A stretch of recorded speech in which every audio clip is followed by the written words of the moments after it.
Bismillahirrahmanirrahim. Assalamualaikum warahmatullahi wabarakatuh. Innal hamdalillah nahmaduhu wa nasta'inuhu wa nastaghfiruh wa na'udzubillahi min syururi anfusina wa min sayyiati a'malina. May yahdihillahu fala mudhillalah wa may yudhlilhu fala hadiyalah.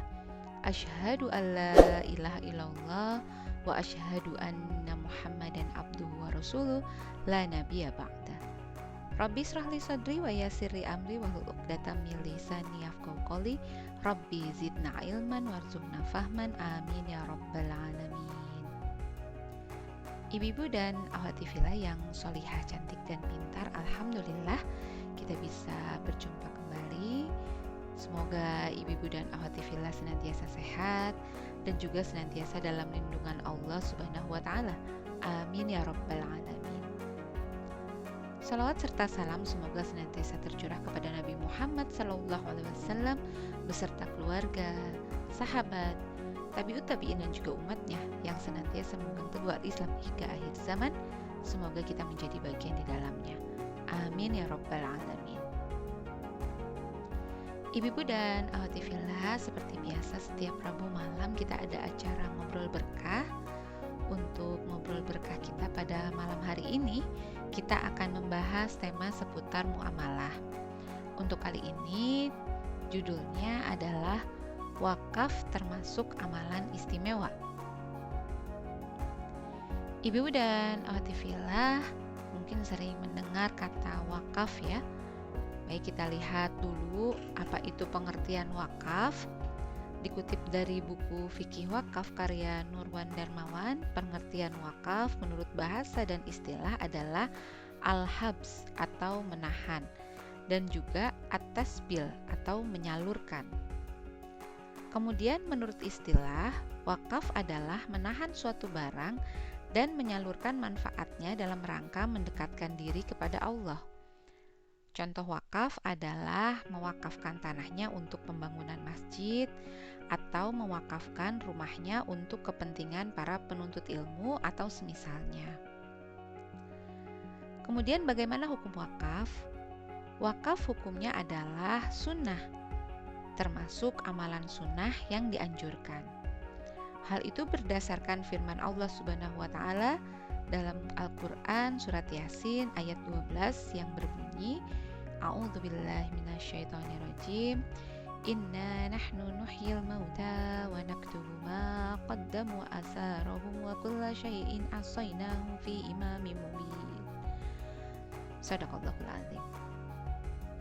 Artinya, sungguh kamilah yang menghidupkan orang-orang yang mati, dan kamilah yang mencatat apa yang telah mereka kerjakan dan bekas-bekas yang mereka tinggalkan, dan segala sesuatu kami kumpulkan dalam kitab yang jelas atau Lauhul Mahfuz.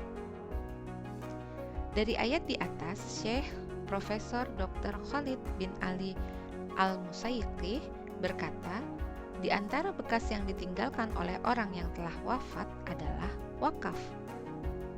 Sehingga secara umum wakaf juga termasuk dalam bentuk tolong-menolong dalam kebaikan dan ketakwaan. Seperti dalam Quran surat Al-Maidah ayat 2, A'udzubillahi minasyaitonirrajim, wa ta'awanu 'alal birri wat taqwa. Yang artinya, dan tolong-menolonglah kamu dalam mengerjakan kebajikan dan takwa. Adapun rukun dan syarat wakaf ada 4, yaitu orang yang berwakaf atau al-wakif, benda yang diwakafkan atau al-mauquf, orang yang menerima manfaat wakaf atau al-mauquf alaih, dan lafaz atau ikrar wakaf atau biasa disebut dengan sigho.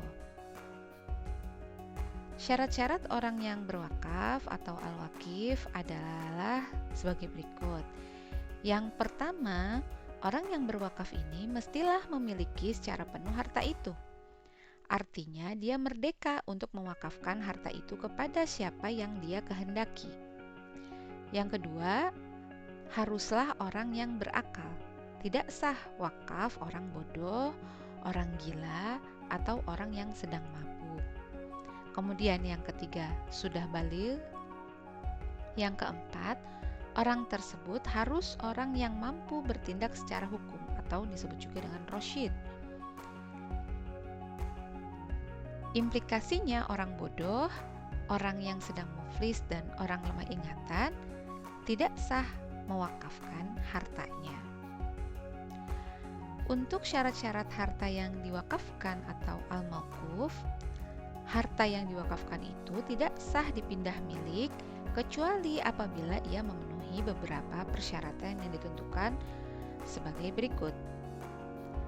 Pertama, barang yang diwakafkan itu mestilah barang yang berharga. Yang kedua, harta yang diwakafkan itu haruslah diketahui kadarnya. Jadi, apabila harta itu tidak diketahui jumlahnya, maka pengalihan milik pada ketika itu tidak sah. Yang ketiga, harta yang diwakafkan itu pasti dimiliki oleh orang yang berwakaf. Dan yang keempat, harta itu haruslah berdiri sendiri, tidak melekat kepada harta yang lain, atau biasa disebut juga dengan istilah ghairus sa'i. Kemudian syarat-syarat orang yang menerima manfaat wakaf atau al-mauquf alaih. Dari segi klasifikasinya, orang yang menerima wakaf ini ada dua. Pertama adalah muayyan atau biasa juga disebut dengan tertentu. Dan yang kedua adalah ghairu muayyan atau tidak tertentu. Yang dimaksud dengan tertentu atau muayyan adalah jelas orang yang menerima wakaf itu. Apakah satu orang, dua orang, atau sekumpulan orang yang semuanya itu tertentu dan juga tidak boleh dirubah. Sedangkan yang ghairu muayyan, yang tidak tertentu, maksudnya adalah tempat berwakaf itu tidak ditentukan secara terperinci. Misalnya, seseorang untuk orang yang fakir, miskin, tempat ibadah, dan lain-lain. Persyaratan bagi orang yang menerima wakaf tertentu ini bahwa ia haruslah orang yang boleh untuk memiliki harta.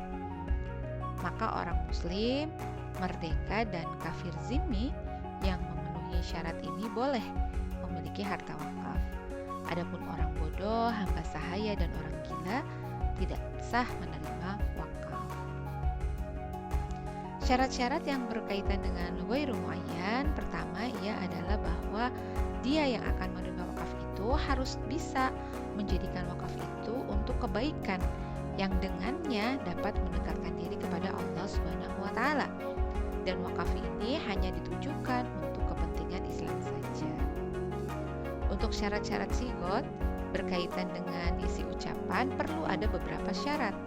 Yang pertama, ucapan itu mestilah mengandung kata-kata yang menunjukkan kekalnya atau takbid.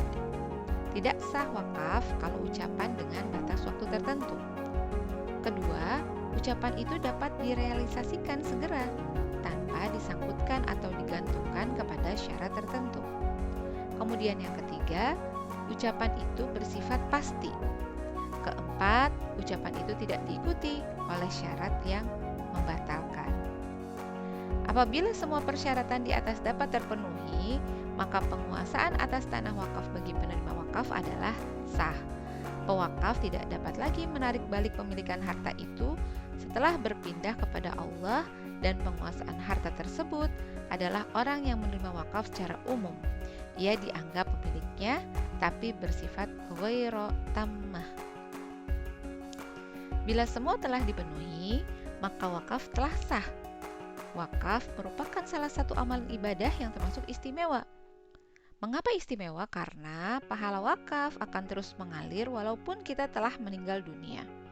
Berbeda dengan amalan-amalan seperti sholat, zakat, puasa, haji, dan lain-lain yang pahalanya akan terputus ketika kita meninggal dunia.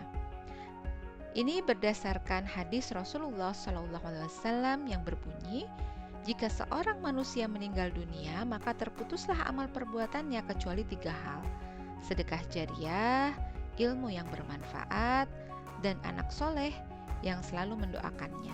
Hadis riwayat Muslim, Imam Abu Dawud, dan An-Nasai. Menurut jumhur ulama, sedekah jariah dalam wujud wakaf. Pahalanya bisa diatasnamakan orang lain. Dari sahabat Fadl, ia datang kepada Rasulullah SAW dan bertanya, "Ibuku meninggal dunia dan aku bermaksud ingin melakukan amal kebaikan baginya. Apakah pahalanya akan bermanfaat buat ibuku?" Rasulullah SAW menjawab, "Buatlah sumur umum dan niatkan pahalanya kepada ibumu." Demikian ibu-ibu dan akhwati fillah yang bisa saya sampaikan tentang wakaf yang juga termasuk amalan istimewa. Semoga bisa dipahami untuk kemudian juga bisa dilaksanakan ketika kita ada kemampuan, sehingga menjadi amal jariah kita mudah-mudahan menjadi amal jariah yang abadi. Amin ya rabbal alamin. Mohon maaf atas segala kekurangan dan kesalahan. Wallahu a'lam bishawab. Assalamualaikum warahmatullahi wabarakatuh.